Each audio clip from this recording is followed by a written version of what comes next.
Για την καθαριότητα και την προσβασιμότητα στην πόλη μας δεν χρειάζεται να πούμε πολλά. Νιώθουμε πως ζούμε σε μία από τις πιο βρώμικες πόλεις της Δυτικής Αττικής.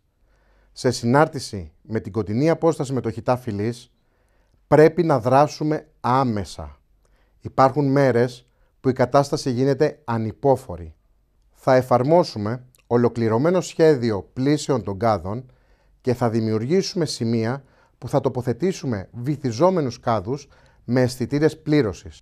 Θα εφαρμόσουμε ακόμα το πρόγραμμα «Κερδίζω όσο ανακυκλώνω» με το διαχωρισμό των απορριμμάτων σύμμικτων, ανακυκλώσιμων, οργανικών και μη. Θα αγωνιστούμε με συνεχείς οχλήσεις σε κυβέρνηση και περιφερειακό συμβούλιο για να σταματήσουν οι παράνομες δραστηριότητες του Χιτά Φυλής καθώς και των γύρω περιοχών. Θα αγωνιστούμε για το κλείσιμο του Χιτά.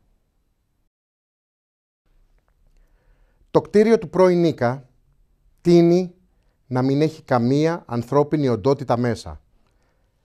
Σχεδόν θα μείνουν μόνο τα ντουβάρια του. Τα τελευταία 4 χρόνια, κύριε Βλάχο, πώς αφήσατε ως υγειονομικός να συμβεί αυτό? Πώς αφήνετε τους δημότες σας να μην έχουν την περίθαλψη που αξίζει στην πόλη σας? Εμείς από αύριο θα αγωνιστούμε για την επαναστελέχωση του πρώην Ίκα και θα προσπαθήσουμε να ιδρύσουμε σύγχρονο κέντρο υγείας για τους δημότες μας. Επίσης, δεσμευόμαστε για την αγορά δημοτικού ασθενοφόρου, γιατί η εξυπηρέτηση του πολίτη είναι το πιο άμεσο μέλημά μας. Τα ΚΑΠΗ μας θα αναβαθμιστούν και θα υπάρχουν ιατρικές εξετάσεις για όλους τους ηλικιωμένους.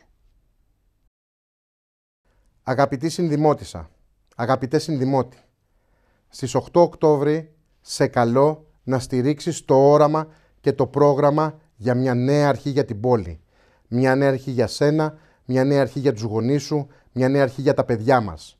Νέα αρχή Πετρούπολης, 8 Οκτώβρη, για να υπάρξει μια νέα διοίκηση που θα ενδιαφέρεται για την πόλη.